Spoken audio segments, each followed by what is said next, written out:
Today we're reviewing Dino Rescue! Pups and the Lost Dino Eggs! Rex, on my way!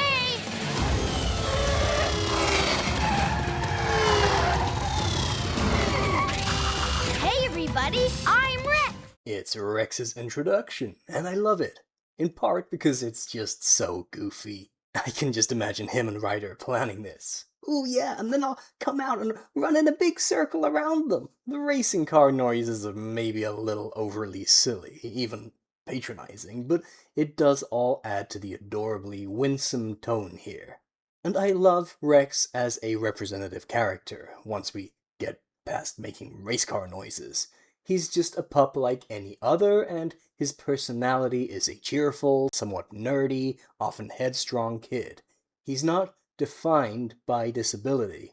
Coupled with an astonishingly cute design, it's no wonder he's been the most enduringly popular subseries pup with kids, and now is central to the new movie.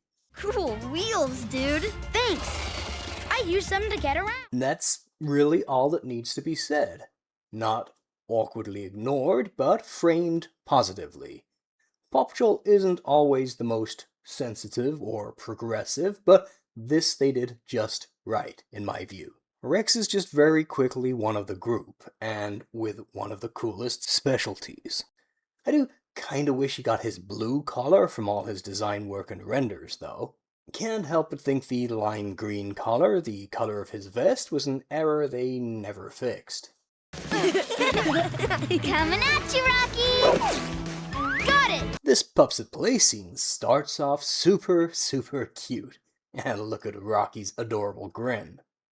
You must be Chase, and you're Marshall, and Sky, and Zuma, and Rubble, and Rocky. Actually, I'm Rocky, and I'm Rubble.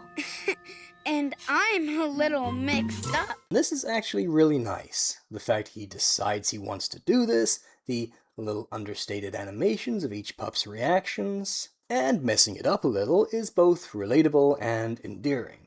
He's not perfect, but he's trying, and that's easy to like. You've never met another pup? Nope. I'm the only one where I come from. As is this slight sadness and vulnerability, nudged in the right direction with the melancholy music. All in all, while subtlety is pretty thin on the ground, this is an exemplary character intro. There are some other big surprises where I come from. I can't wait to show you. His sheer enthusiasm here is also absolutely adorable.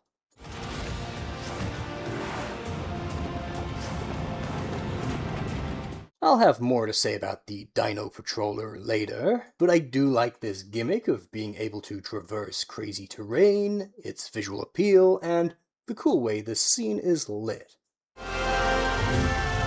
Welcome to the Dino Wild! It's amazing the sway that Jurassic Park has over dinosaur media, that just saying welcome to brings it to mind. But I think it's no bad thing to evoke some of that same feeling.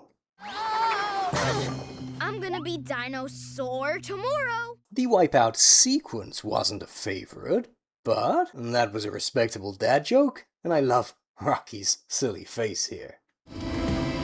Wow, awesome. Corkscrewing rotating lookout tower I'm sure just came from a toy maker's design, but it is a great idea and makes for strong visuals.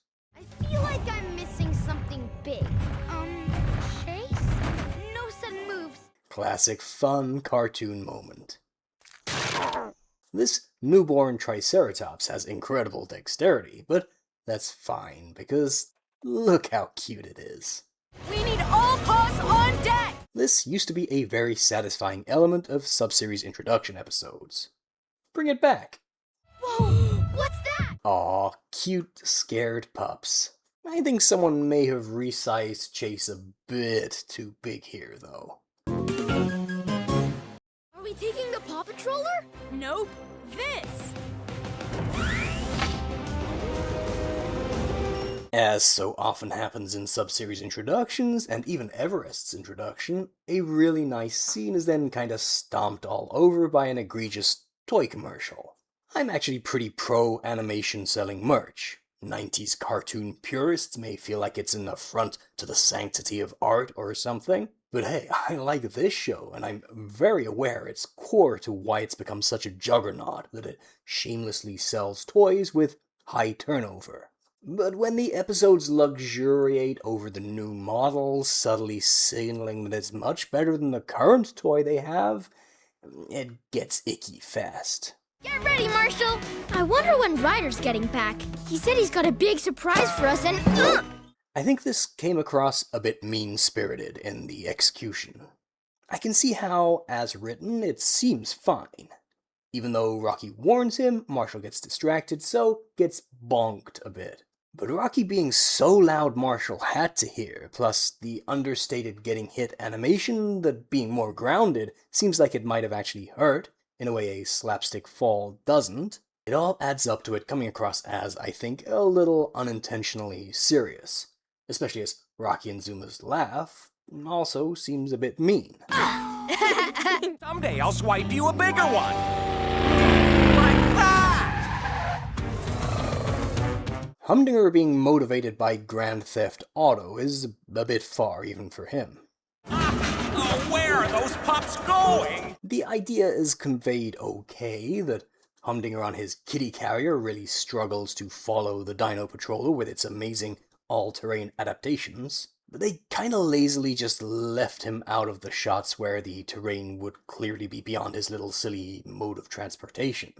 And generally the idea is a bit half-baked. Ryder, watch out! There's a waterfall ahead! Another script to visual mismatch. A warning like this comes across as very silly when the waterfall filled up most of their field of view. Those are Triceratops! And those are Velociraptors! They're so cool! I love Rex being a nerd, and earlier I said it was a good thing to evoke Jurassic Park, but ridiculously enormous Velociraptors are always slightly annoying to see, and are all the fault of JP. I'm glad they're going out of fashion now. I live here with Taylor and Dr. Turbot. I have to say, I'm not sad at all we're losing these two in the movie. The Turbot design isn't so overwhelmingly wonderful, it's nice to see it reused as a woman and a kid, and they're not very entertaining characters either. Wow, that's cool! Can we follow her? I'd love to see a baby dino hatch! This animation is very cute indeed, and it's not the performance, it's the line, but Chase really doesn't sound sincere at all there. Whoa! Some points for making efforts to have expressive animation, but the impossible momentum and body horror going on here get minus points. That sounds like another big dino! Nitpick territory, but the idea they can't see this Brachiosaurus until the camera points at it is faintly annoying to me. Definite Eggman outrunning Sonic vibes here.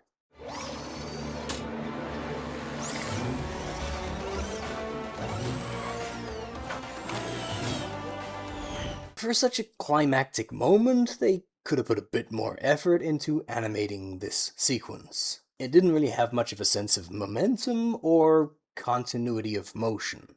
Pups and the Lost Dino Eggs is a very simple, well-used story of a bad guy stealing eggs that hatch, and animals rampaging to get them back. It's been done a whole lot.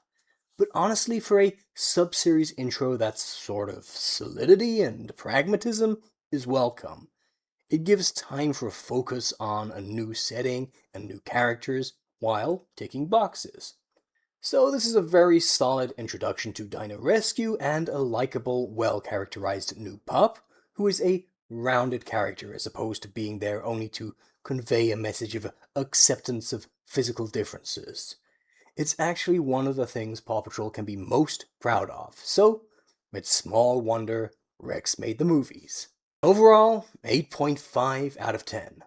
Largely carried by Rex's cuteness and the setting, but with little about its straightforward plot dragging the rest down. Fun.